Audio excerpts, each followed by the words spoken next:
Muito bom dia ou boa tarde, dependendo do momento em que esta mensagem chegar ao vosso dispor. Queria saudar a todos os irmãos e amigos que neste momento nos seguem através desta pequena mensagem que eu trago, e quero saudar-vos em nome do Senhor Jesus Cristo, desejando-vos graça e paz. O texto que eu trago para este dia encontra-se no Evangelho segundo Mateus, no capítulo 17, os primeiros 8 versículos. Evangelho segundo o Senhor Jesus Cristo, de acordo com a narrativa de Mateus, no capítulo 17, versículos 1 a 8. E diz assim o texto da palavra do nosso Deus.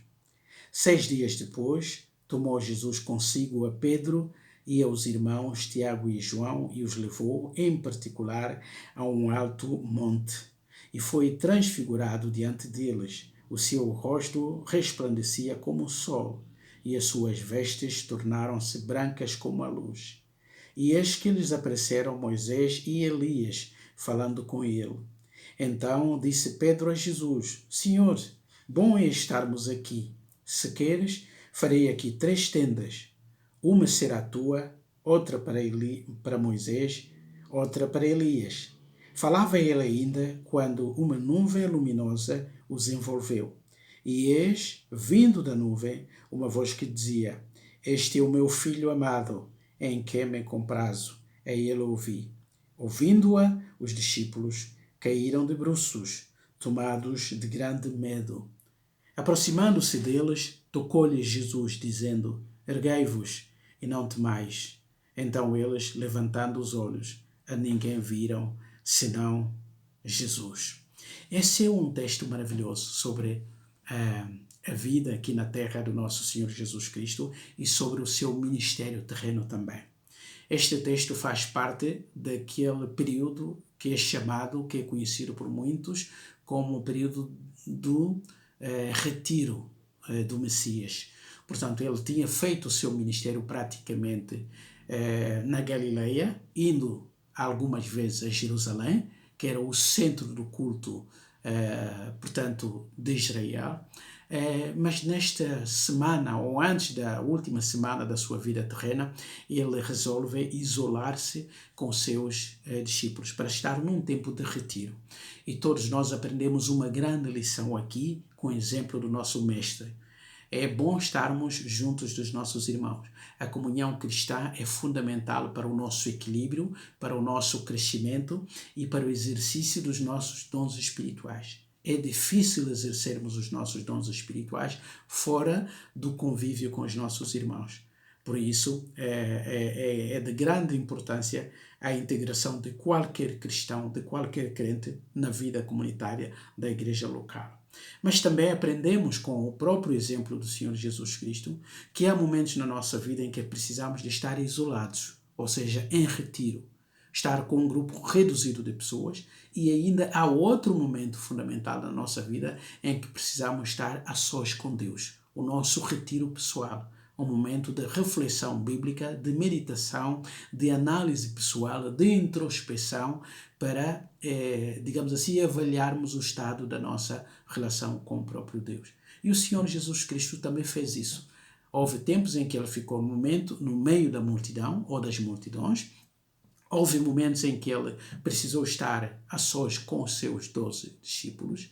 Houve ainda momentos em que ele deixou os outros 8 discípulos para ficar apenas com os 9, os 8, deixou os outros para ficar apenas com os 3, bem dizendo.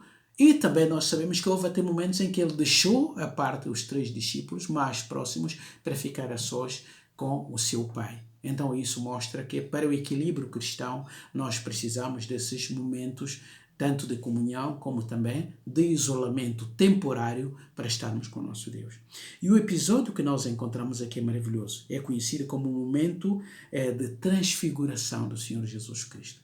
Ou seja, ele já tinha estado com os discípulos, já tinha avaliado a sua compreensão sobre a sua pessoa, quando perguntou quem diziam as pessoas ser o Filho do Homem, e depois ele se dirigiu também aos discípulos, dizendo: quem dizeis vós ser o Filho do Homem? Portanto, ele sondou o coração dos seus discípulos para saber se eles de facto tinham compreendido aquela pessoa ou a identidade daquela pessoa que estava diante deles ao longo daqueles 3 anos. Então esse é um outro episódio maravilhoso, singular na vida terrena do Senhor Jesus Cristo.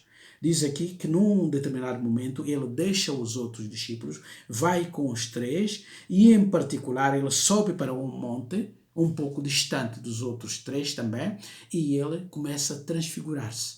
E a palavra usada aqui significa que ele começa a brilhar de dentro para fora.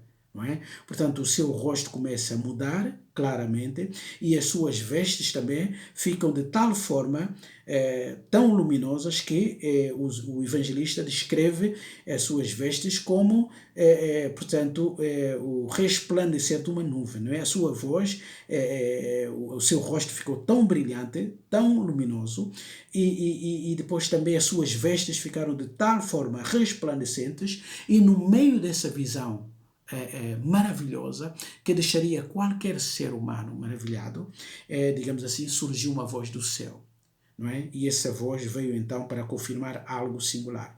Mas antes da vinda desta voz do céu, Pedro, diante do vislumbre, o deslumbre daquela experiência única, inédita, ele então diz ao Senhor Jesus Cristo: olha, Senhor, é tão bom estarmos aqui.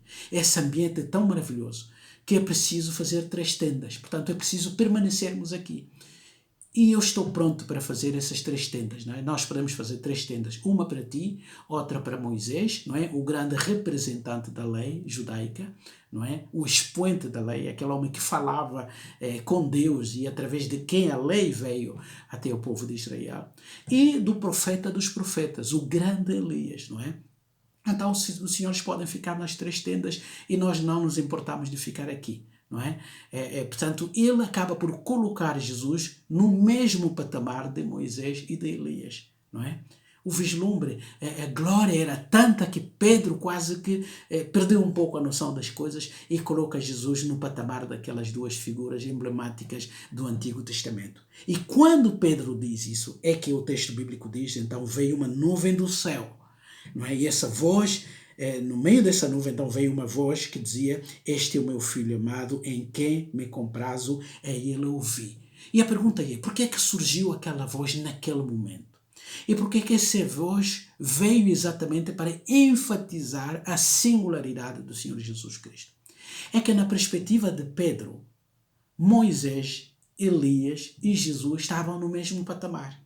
Por isso é que ele estava pronto a fazer 3 tendas para as 3 pessoas mais importantes. 2 do passado e uma do presente. Mas naquele mesmo momento, Deus, o Pai, se manifesta. No fundo, essa voz veio diferenciar as coisas.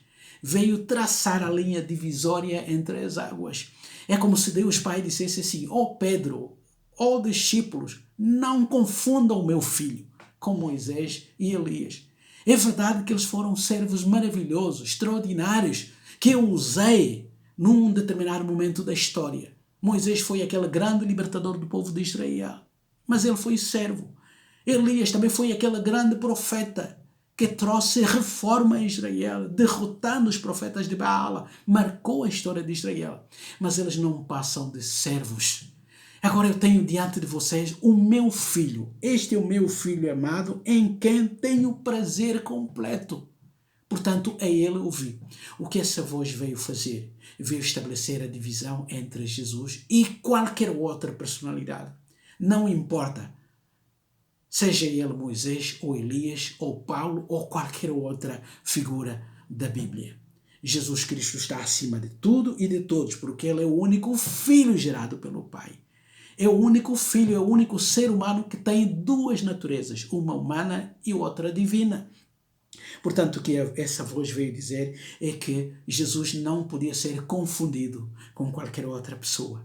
Amado, essa é a mensagem deste texto.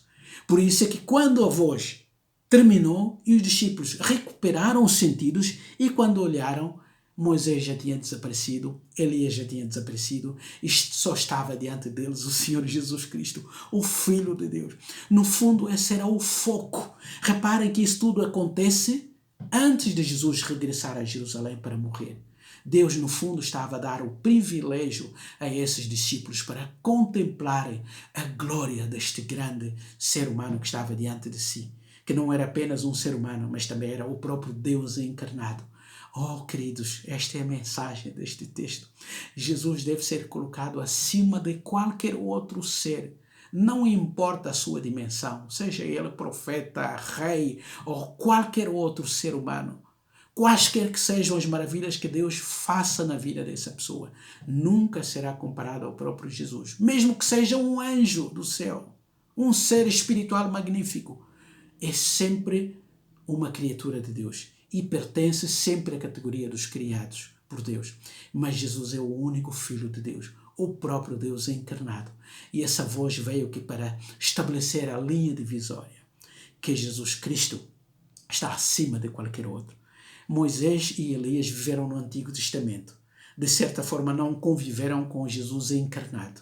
E esta foi a sua oportunidade de ver o Salvador prometido, o Messias prometido, que veio no Novo Testamento. E antes da sua morte, eles então vieram para falar com ele. E Lucas, no seu Evangelho, no capítulo 9, vai dizer que eles falavam sobre a morte de Jesus. Ou seja, Moisés e Elias apareceram para falar da morte do Salvador. O próprio Salvador também de Moisés e do Elias. Oh, irmãos e amigos, que Jesus de facto seja aquele Senhor singular, que ocupe o lugar singular nas nossas vidas. Nada nem ninguém pode ser comparado ao Senhor Jesus Cristo. Ele deve receber todo o protagonismo da nossa vida. E toda a nossa vida deve ser vivida em função daquilo que Jesus é. E toda a nossa vida deve ser comparada de acordo com o caráter e a personalidade do Senhor Jesus Cristo. Quem é Jesus para si? Para Deus é o seu Filho amado, em quem Ele demonstra ou deposita toda a sua confiança. Portanto, Jesus devia ser ouvido e tudo aquilo que Jesus disse é verdade, porque Ele próprio era a encarnação da verdade. Será isso verdade na sua vida também? Aquilo que Jesus diz é um mandamento, é uma orientação sólida, é um princípio que deve ser obedecido ou não? Que Jesus, de facto, ocupe esse lugar maravilhoso na sua vida. Embora nós não passemos pela mesma experiência de transfiguração, mas que Jesus continua a ser aquela pessoa importantíssima na nossa vida, razão pela qual nós existimos, para a honra e glória do nosso Deus, para o equilíbrio da nossa própria vida aqui na terra, mas também como fundamento para abrirmos a nossa boca e proclamarmos que só Jesus é o Senhor e Salvador da humanidade, para a sua honra e glória. Amém. Resto de um dia abençoado.